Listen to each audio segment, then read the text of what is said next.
Hello दोस्तों, welcome back in my YouTube channel Dev Riyans classes for mathematics. बच्चों, जैसा कि आप लोग जानते हैं, right formula give the right results. यानी कि अगर आपको करेक्ट रिजल्ट की रिक्वायरमेंट है तो आपको करेक्ट फार्मूला ही अप्लाई करना पड़ेगा। आज मैं इस वीडियो की हेल्प से एक दो फार्मूले थ्योरम ऑफ टोटल प्रोबेबिलिटी और बेस थ्योरम्स में कंफ्यूजन दूर करने वाला हूं। ज्यादातर बच्चों को ये कंफ्यूजन रहता है कि हमें कब थ्योरम ऑफ टोटल प्रोबेबिलिटी लगानी है और कब हमें बेस थ्योरम लगानी है। तो चलो अब इसको एक एग्जाम्पल के तौर पे पहले समझ लेते हैं कि ये कब हमें फार्मूले यूज करने हैं। सपोज करो आपके पास एक कंपनी है और उस कंपनी में सपोज आपने 3 प्लांट लगाए हुए हैं, plant A, plant B and plant C. Suppose total output का 25% प्लांट नंबर ए से जनरेट होता है, 35% प्लांट नंबर बी से जनरेट होता है एंड 40% प्लांट नंबर सी से जनरेट होता है।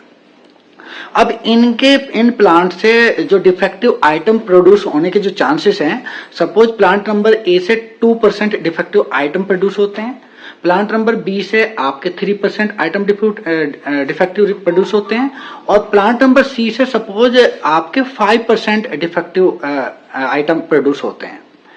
अब आपका टोटल प्रोडक्शन एक जगह आपने इकट्ठा कर लिया और इंस्पेक्शन में मान लो आप एक प्रोडक्ट को वहां से रैंडमली पिक करते हैं और रैंडमली पिक करने के बाद अगर आपको ये पता करना हो क्या चांसेस है कि ये प्रोडक्ट डिफेक्टिव है, अगर आपको उसके डिफेक्टिव की या नॉन डिफेक्टिव की चांसेस पता करने हो तो आप थ्योरम लगाएंगे, थ्योरम ऑफ टोटल प्रोबेबिलिटी। और अगर आपने जो प्रोडक्ट पिक किया है वो डिफेक्टिव है और इसके बाद ये पता करना चाहें कि प्लांट नंबर ए से आने के इसके क्या चांस है, या प्लांट नंबर बी से आने के इसके क्या चांस हैं, या प्लांट नंबर सी से आने के इसके क्या चांसेस हैं, तो आप लगाएंगे बेस थ्योरम। तो ये आपको थ्योरम ऑफ टोटल प्रोबेबिलिटी कब लगानी है और बेस थ्योरम कब लगानी है, इस एग्जाम से डेफिनेटली आपको क्लियर हो गया होगा। थोड़ा और मैं आपको बता दूं, सपोज करो आपका प्रोडक्ट 3 जगह से या 4 जगह से पिक होकर आ रहा है एक साथ और आप इंस्पेक्शन में एक वहां से प्रोडक्ट निकालते हैं और अगर आपको ये चेक करना हो वो डिफेक्टिव है या नहीं है और कितने % चांसेस है वो डिफेक्टिव है या कितने % चांसेस है वो नॉन डिफेक्टिव है, तो इसका पता करने के लिए हम यूज करते हैं थ्योरम ऑफ टोटल प्रोबेबिलिटी। और डिफेक्टिव होने के बाद अगर आपको ये पता करना हो कि वो पर्टिकुलर ए प्लांट से अगर आया है तो क्या चांसेस है वो प्लांट ए से आया है, कितने % चांसेस है वो प्लांट बी से आया है, या कितने % चांसेस है प्लांट नंबर सी से आया है, अगर आपको ये पता लगाना हो तो आप यूज करेंगे बेस थ्योरम। अब हम इसको एक एग्जाम्पल के थ्रू सोल्व करके मैं आपको बताऊंगा कि कितने % चांसेस हैं कि वो डिफेक्टिव है, कितने % चांसेस है वो प्लांट ए से आया है, बी से आया है।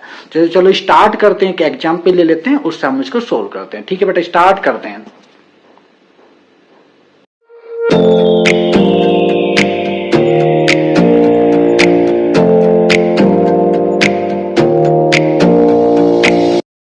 ठीक है बच्चों, एग्जाम्पल स्टार्ट होने से पहले दोनों थ्योरम्स के जरा स्टेटमेंट डिस्कस कर लेते हैं।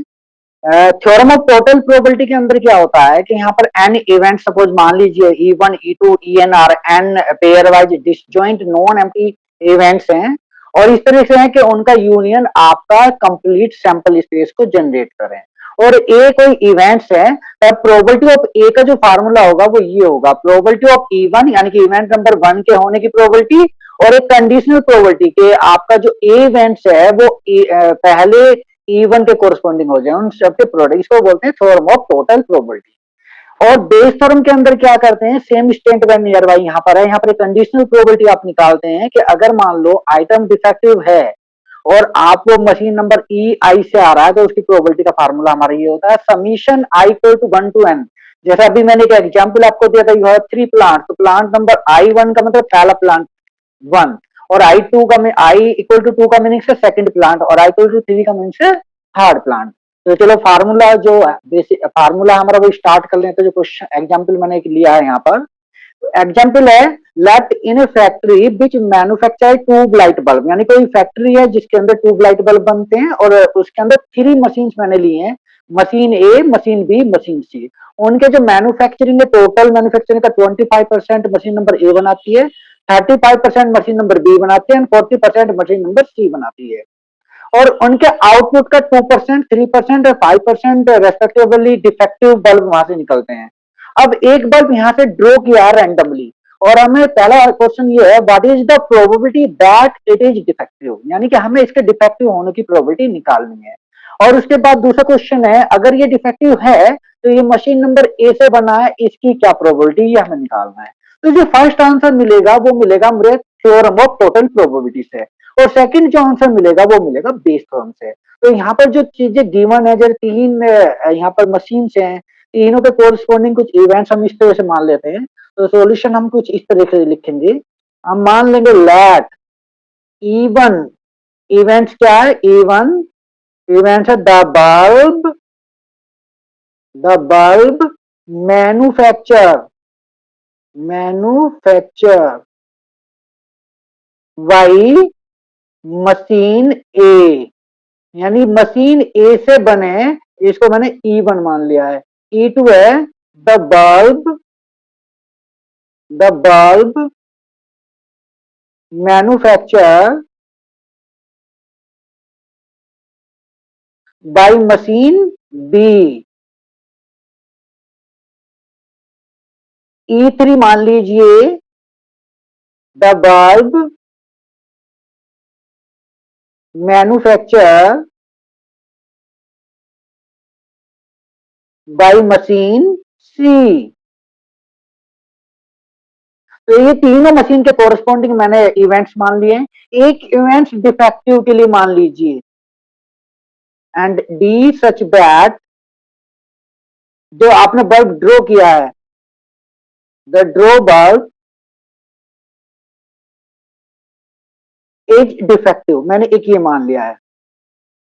तो पहले आपने इस डिफेक्टिव की निकालनी, तो इससे पहले हम क्या करेंगे, अकॉर्डिंग टू क्वेश्चन जो भी डाटा हमें गिवन हो वो यहां पर लिख लेंगे। अकॉर्डिंग टू क्वेश्चन, यहाँ पर क्वेश्चन में जो भी आपको दे रखा है वो यहाँ पर इनकी प्रोबेबिलिटी यहाँ पर लिख लेंगे। तो सबसे probability of E1, probability of E1 का मीनिंग ये है कि प्रोबेबिलिटी जो E1 है, जो पहली मशीन है, ए मशीन है, उससे जो प्रोडक्ट है कितने परसेंट प्रोडक्ट आउटपुट आ रहे हैं, 25% है। तो प्रोबेबिलिटी में कन्वर्ट करेंगे तो आपको मिलेगा 0.25। As a probability of E2, यानी कि सेकंड मशीन से कितना प्रोडक्ट आ रहा है, 35% आ रहा है, तो ये बनेगा 0.35। और मशीन नंबर थर्ड जो है E3, वहां से कितना प्रोडक्ट आ रहा है, 40% आ रहा है, तो वो हो जाएगा 0.40। अब यहाँ से मशीन नंबर 1 से है, जो मशीन नंबर ए है, वहां से 2% डिफेक्टिव आ रहा है, यानी कि probability that the bulb is defective and come from machine number 1। तो कंडीशनल प्रोबेबिलिटी यहाँ पर बनेगी 2%, यानी 0.02। ऐसी probability that the defective bulb come from machine number 2, इसकी प्रोबेबिलिटी बनेगी 0.03। और probability that the defective bulb come from machine number 3, इसकी प्रोबेबिलिटी दे रखी है आपके 0.05, यानी कि 5% है, तो 0.05 हो गया। अब पहला जो हमारा क्वेश्चन है, द बल्ब इज डिफेक्टिव, तो वो कैसे निकलेगा उसको देख लेते हैं। तो यहाँ पर लगा है पहला by theorem of total probability, by theorem of total probability. इसका फार्मूला क्या होता है, इसका फार्मूला भी मैंने लिखा था, प्रोबेबिलिटी फॉर डिफेक्टिव बल्ब क्या होगा।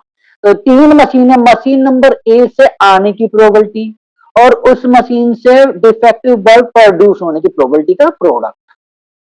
सेकंड मशीन के लिए सेम काम करेंगे, मशीन नंबर सेकंड से बनने की प्रोबेबिलिटी और उससे डिफेक्टिव बल्ब प्रोड्यूस होने की प्रोबेबिलिटी। ऐसे आपकी जो थर्ड मशीन है उसके लिए probability of outcome from third machine and defective product from that machine.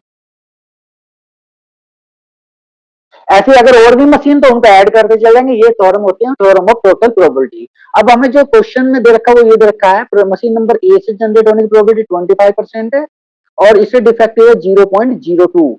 ऐसे इसके अंदर 35% गिवन है और इसके जो डिफेक्टिव रेट है वो 0.3 हो जाएगा, और ये है आपका 40% और डिफेक्टिव था आई थिंक 5%, तो ये बन जाएगा 0.05। इन सबको सोल्व कर लीजिए तो आपका बना 0.005, ये 0.0105, ये बना आपका 0.0200।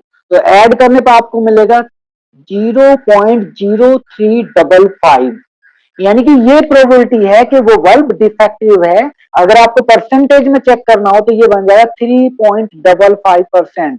यानी कि अगर एक बल्ब वहां से आपने पिक किया और वो डिफेक्टिव हो, इसकी प्रोबेबिलिटी होगी 3.55%, यानी कि 0.0355। अब सेकंड क्वेश्चन हमारा ये था, अगर बल्ब डिफेक्टिव है और ये मशीन नंबर ए से बना है, इसकी प्रोबेबिलिटी क्या है? तो यहाँ पर लगी Bayes theorem, by Bayes theorem, Bayes theorem. इसका फार्मूला क्या है? इसका फार्मूला देखो, आप चाह रहे हैं कि मशीन नंबर ए से आया है, ए से आया है और प्रोडक्ट आपका डिफेक्टिव है, यानी डी गिवन है, तो इसका फार्मूला हो जाएगा। क्योंकि जब ऐसा फार्मूला, तो ये जो आपका थ्योरम ऑफ टोटल प्रोबेबिलिटी का जो भी डाटा है, ये तो बेटा डिनोमिनेटर में आएगा always. Probability of E1, probability D oblique E1, probability of E2, यानी कि सेकंड मशीन से आने की प्रोबेबिलिटी और उससे डिफेक्टिव प्रोड्यूस होने की probability, plus probability E3, probability defective bulb come from machine number 3। अब आप मशीन नंबर, आप चाह रहे हैं कि ये फर्स्ट मशीन से आए, तो आप यहाँ पर जो पहले नंबर का पार्सन है वो आप नोमिनेटर में रख देंगे, probability of E1, probability of D oblique E1। अब जो भी डाटा आपके पास है वो सारा रख लीजिए। ये हो जाए 0.25 इंटू 0.02, और यहाँ हो 0.25 into 0.02 plus 0.35 into 0.03 plus 0.40 into 0.05। After solving आपको ऊपर मिलेगा 0.05050, और यहाँ पर मिलेगा, अभी आपने सोल्व किया था, 0.0355। After solving you get 50 upon 355, यानी कि you get 10 upon 71। This is the probability that defective bulb come from machine number A, यानी कि मशीन नंबर ए से वो डिफेक्टिव बल्ब आया है, इसकी प्रोबेबिलिटी 10/71। ऐसी अगर आप सेकंड मशीन से निकालना चाह रहे हैं, भाई प्रोबेबिलिटी ऑफ, आपको मान लो सेकंड मशीन से निकालना हो, प्रोबेबिलिटी के वो बल्ब आपका सेकंड मशीन से आया है और डिफेक्टिव बल्ब है, तो वो बन जाएगा, सेकंड से पोर्शन ये ऊपर आ जाएगा 0.0105, और ये डिनोमिनेटर में है ही आपका 0.0300, तो ये हो जाएगा आपका, जो 5 से आप डिवाइड करेंगे 21/71। और अगर आपको थर्ड मशीन से निकालना है तो प्रोबेबिलिटी ऑफ E3 और डिफेक्टिव बल्ब कम, तो आप 1 माइनस समथिंग भी करके लिख सकते हैं, नहीं तो ये बन जाएगा आपका 0.0200 upon 0.0355। After solving you get 40/71। तो दिस इज द प्रोबेबिलिटी। तो इस तरह से आपने ये पता कर लिया कि हमारा जो डिफेक्टिव बल्ब था वो मशीन नंबर ए से आने के चांसेस इतने हैं, मशीन नंबर बी से आने के चांसेस इतने हैं, और मशीन नंबर सी से आने के चांसेस इतने हैं। यानी कि जो हमारा थर्ड मशीन है, वहां से ज्यादा चांसेस है उसके डिफेक्टिव होने की। तो ये हमारे दोनों फॉर्म्स में जो थोड़ा कंफ्यूजन था, आई थिंक क्लियर हो गया होगा। अगर अभी भी आपको कोई डाउट्स है तो प्लीज आप अपना जो भी डाउट्स है या तो मुझे व्हाट्सएप नंबर पर व्हाट्सएप कर दीजिए, या आप कमेंट्स बॉक्स में कमेंट्स लिख दीजिए, मैं उसके रिलेटेड कोई और वीडियो फिर बना दूंगा। और अगर आपको ये वीडियो अच्छी लगी हो तो प्लीज इसको लाइक कर दीजिए, और अगर हमारे चैनल को अभी आपने सब्सक्राइब नहीं किया है तो काइंडली सब्सक्राइब इट। और ऐसी अच्छे अच्छे सिंपल वीडियो मैं लगातार अपलोड करने वाला हूँ, तो kindly subscribe my channel. Thank you for watching, thank you very much.